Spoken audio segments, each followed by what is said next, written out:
October 2, 2021 నేను గాంధీ నాలా అంబేద్కర్గా మారారు. అంటే ఈ రోజు నాటికి 954 రోజులు అయింది.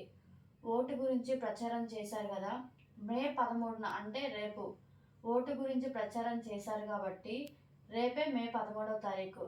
మీరు చివరిగా ఓటు గురించి ప్రజలకి మీ సందేశాన్ని ఇవ్వాలని నేను కోరుకుంటున్నాను. వందే మాతరం. ఎక్కడికి వెళ్తుంది ఈ తరం?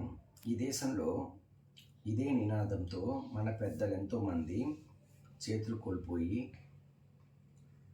కళ్ళు, ముక్కు, కాళ్ళు, అవయాలు కోల్పోయి, ఆస్తులు కోల్పోయి, జైలు పాలయ్యి, ప్రాణాలు అర్పించి ఆ విధంగా పొందిన ఈ స్వతంత్ర భారతదేశం ఘనతని, ప్రజాస్వామ్యాన్ని ఈరోజు స్వార్థపరుల చేతిలో చిక్కి చిన్నాభిన్నమవుతుంటే చేత కాకుండా మౌనంగా ఉన్న పెద్ద పెద్ద చదువులు ఎందుకు? ఈ చదువులు ఈ దేశానికి.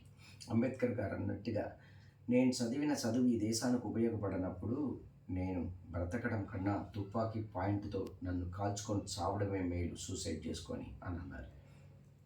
అలాంటి గొప్ప గొప్ప మహానుభావులు పుట్టిన ఈ మట్టి. మంచి ఓటు మనం వేద్దాం, అది మంచి వ్యక్తికే వేద్దాం అంటున్నారు మహాత్మా గాంధీ గారు. గాంధీ గారు ఏ విధంగా ఓటు కోసం ఫస్ట్ సత్యాగ్రహ నిరాహార దీక్ష చేశారు దక్షిణాఫ్రికాలో అని ప్రచారంలో చెప్పాను. నువ్వు అడిగినందుకు ఇప్పుడు నాలో ఉన్నందుకు రెండు కలిపి మళ్ళీ ఇంకోసారి ఇప్పుడు చెప్తాం. ఇది ఎంత వేగంగా దేన్నో పోస్ట్ చేస్తుంటారు. దీన్ని పోస్ట్ చేశారంటే వాళ్ళు కూడా దీనిలో భాగస్వాములు అయినట్టే.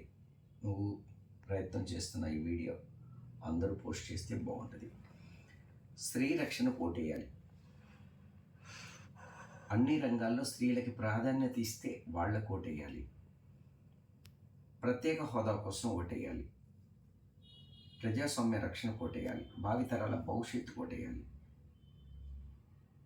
అంతేకాని కోటర్ బాటిల్గా బిర్యానీ పొట్లానికి కాదు. నేను ప్రచారంలో చెప్పాను, నాసిరకం మద్యం కావాలా, జగన్ గారికి ఓటేయండి. చంద్రబాబు గారు చెప్పినట్లుగా ఆయన వస్తే క్వాలిటీ మద్యం ఇస్తారంట, తక్కువ రేట్లో ఇస్తారంట. అది కావాలంటే చంద్రబాబు గారికి ఓటేయండి. లేదు, ఇండియా కూటమిలో చెప్పినట్లుగా రాహుల్ గాంధీ గారు, మీకు అది కావాలి అంటే ప్రత్యేక హోదా, స్త్రీలకు అన్ని రంగాల్లో సమాన హక్కులు ఇస్తాను, ఉద్యోగాల్లో అన్ని అవకాశాల్లో అన్నారు. మరి ఇట్లాగా ఈ కావాలా, మత సామరస్యం కావాలా, ఇవన్నీ కావాలి అంటే మనం తప్పకుండా అంటరానితనం పోవాలా, ఇవన్నీ అంటే మనం తప్పకుండా ఇండియా కూటమికి ఓటేయాలి. ఇది కాకుండా ఇంకా ఒకటి మంచిది ఏదైనా చెయ్యాలి అంటే మతాల మధ్య చిచ్చు పెట్టే వాళ్ళకి ఓటేయకుండా మానవత్వం ఉన్న వ్యక్తి ఎవరైనా కనబడితే వాళ్ళకి వేసుకోవచ్చు. నాకు అలా కనబడలా. నేనైతే ఇండియా కూటమికి తమిళనాడులో ఓటేసాను. మరి ఇప్పుడు ఇక్కడ అందరికీ దేనికి వేయాలో డిసైడ్ చేసుకోండి. మంచిగా ఆలోచించి మంచి ఓటు వేయండి అని చెప్తున్నాను.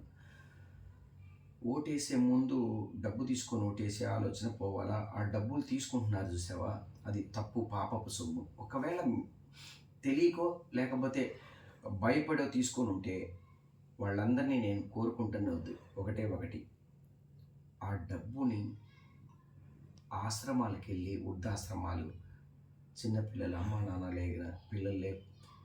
లేకుండా ఉండే పిల్లలు, అలాంటి ఆశ్రమాలకు వెళ్ళి ఆ డబ్బును అక్కడ వేసేసేయండి. అది మొత్తం పార్టీల దగ్గర ఎన్ని తీసుకున్నారు అని నేను వింటానే ఉన్నా. టీడీపీ ఇస్తుంది, వైసీపీ ఇస్తుందని అందరికీ తెలిసింది ఊరంతా. కాంగ్రెస్, కమ్యూనిస్టులు ఇవ్వలేదు.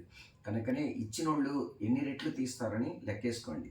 కనుక ఎవరికి వెయ్యాలో మాత్రం తెలుసుకొని వెయ్యండి.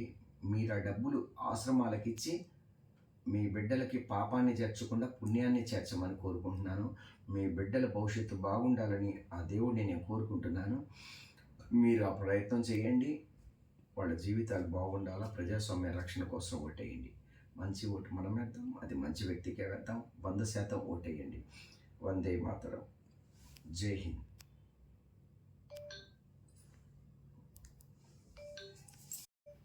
అద్భుతంగా చెప్పారు నాన్నగారు. ఓటు గురించి ప్రజల్లోకి వెళ్ళాలనేది మీ మాటలతో ప్రతి ఒక్కరికి అర్థమయ్యేలా, ఎవరు చెప్పలేని విధంగా మీరు ఇంత అద్భుతంగా చెప్పారు. ఇలా ఎవరూ చెప్పి ఉండరు. మీ చెప్పిన మాటలకి ప్రజల్లో మార్పు వస్తుందని నాకు నమ్మకం ఏర్పడింది. వందే మాత్రం. జై హింద్.